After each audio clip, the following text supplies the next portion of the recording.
Da tisti, ki so se srečali z ameriškim veleposlanikom, da so hlapci. Srečanje je imel tudi vaš predsednik stranke. Kako vi komentirate to izjavo? Besede, ki so bile izrečene včeraj Dražuka strani gospoda Stanovnika, pa tudi v četrtek strani predsednika države in najverjetnejšega mandatarja, se nam zdijo nepotrebne.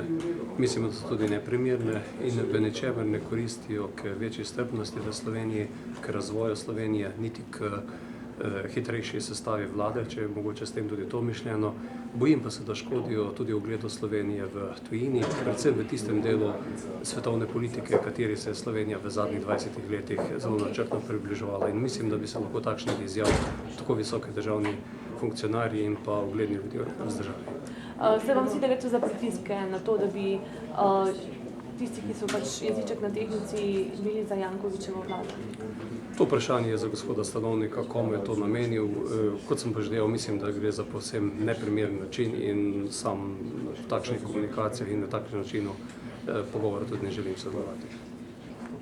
Prosim.